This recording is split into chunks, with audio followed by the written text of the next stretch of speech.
Frères et sœurs bien-aimés, ce temps qui nous est donné aujourd'hui pour méditer sur la parole de Dieu, il a comme fil conducteur, si on veut trouver comme une trame entre les différentes lectures, le fil conducteur de la prière.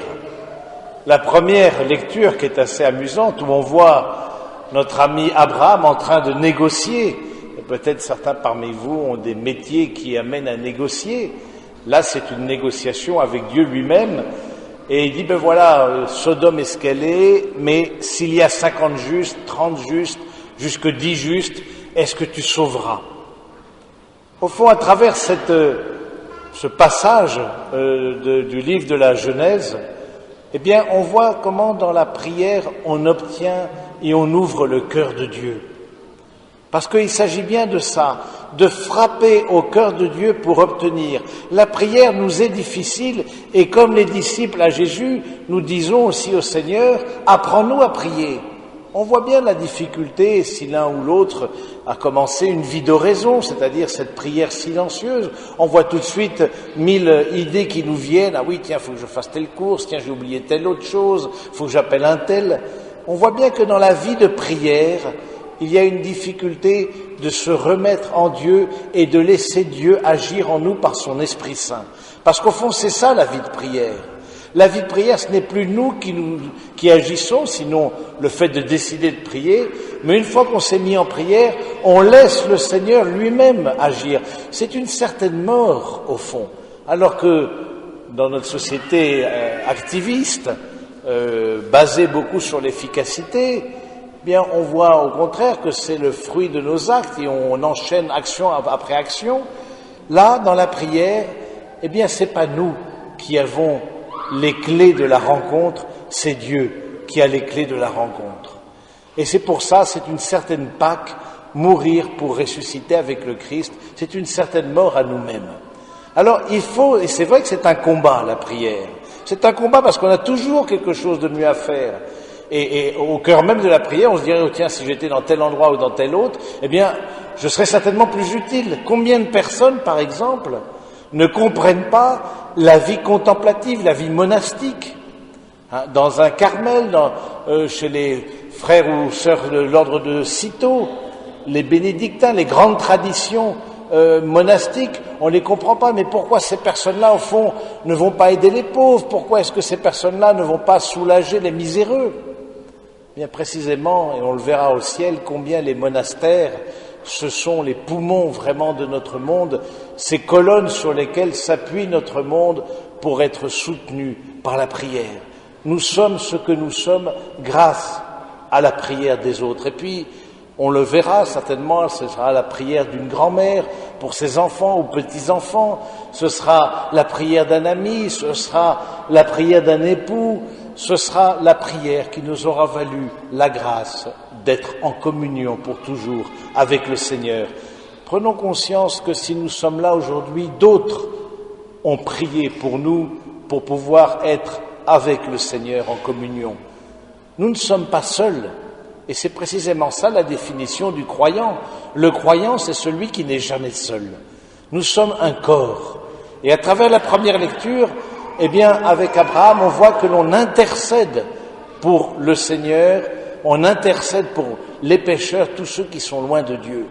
C'est Saint Dominique, lorsqu'il était en prière, pendant des heures entières, eh bien, s'adressait dans un cri au Seigneur, mais qu'adviendra-t-il, Seigneur, des pécheurs? Qu'adviendra-t-il de ceux qui se détournent de toi?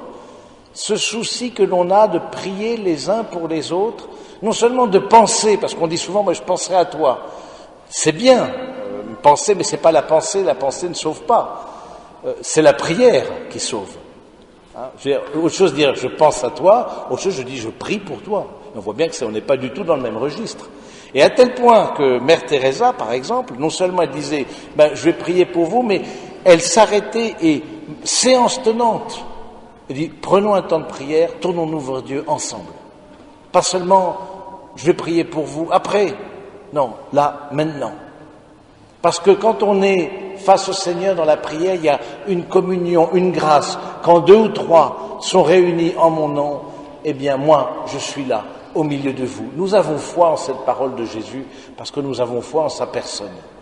Et donc, on voit bien que dans la première lecture, cette négociation avec Dieu pour laisser Sodome survivre, ou dans Sodome laisser survivre ceux qui sont justes, c'est-à-dire ceux qui sont ajustés à Dieu, ceux qui ne s'en sont pas détournés, eh bien on voit bien qu'il y a comme cette insistance qui est reprise dans l'Évangile.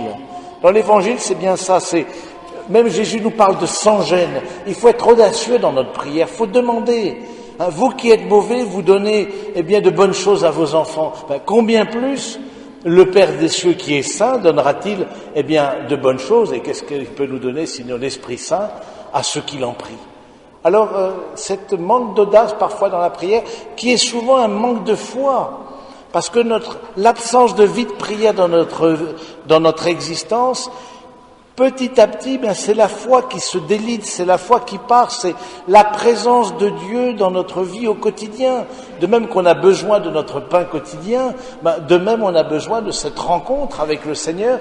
Et combien le temps des vacances, le temps de l'été, est un temps favorable pour ce temps de rencontre, un temps de contemplation. On est en général plus, en tout cas pour les citadins, plus en contact avec la nature, où on prend plus de temps pour la rencontre avec l'autre.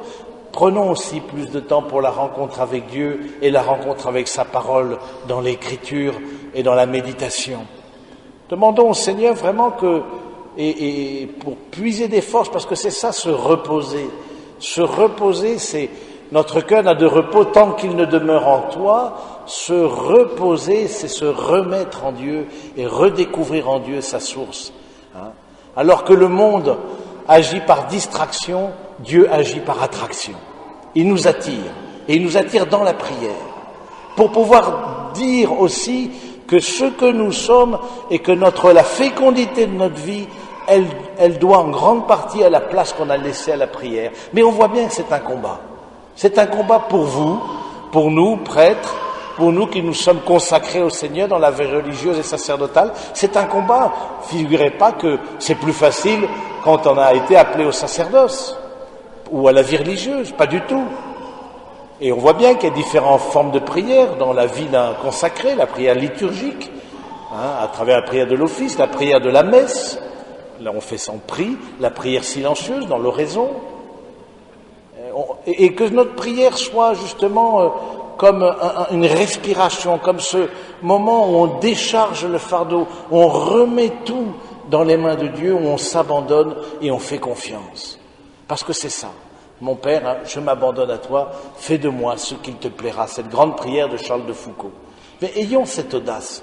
Et on voit bien qu'aussi, ce qui nous coûte dans la prière, parfois on n'y arrive pas, c'est qu'on ne fait pas assez confiance à l'amour de Dieu. On n'a pas assez cette certitude que Dieu nous aime. On doute, au fond, mais si je m'abandonne à lui, qu'est-ce qui va se passer? Qu'est-ce qui va, entre guillemets, me faire?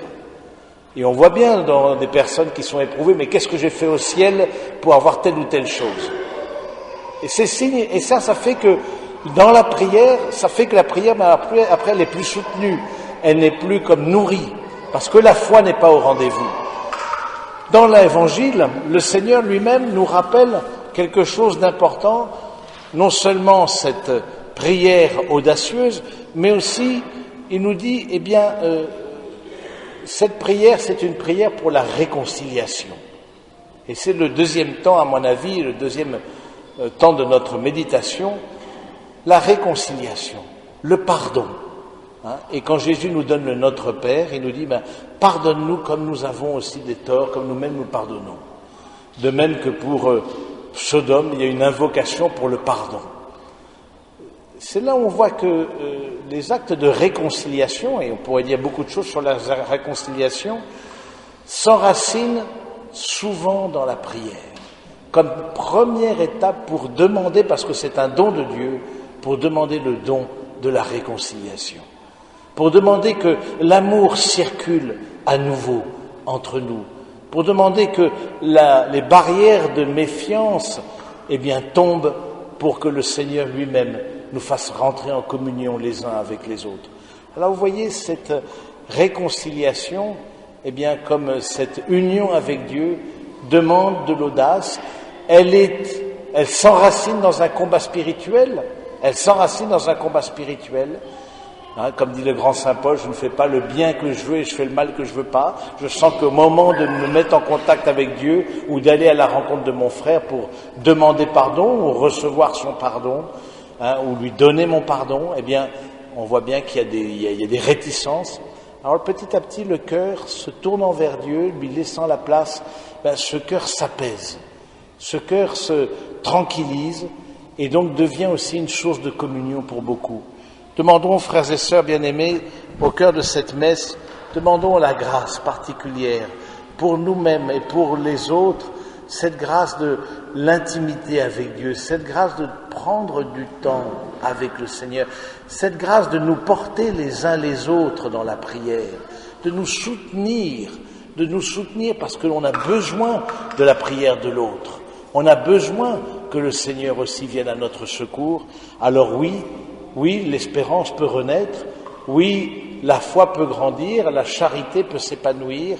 Alors oui, nous pouvons être comme entraînés dans cette lumière qui vient de Dieu pour annoncer la bonne nouvelle à tous ceux qui nous entourent. Amen.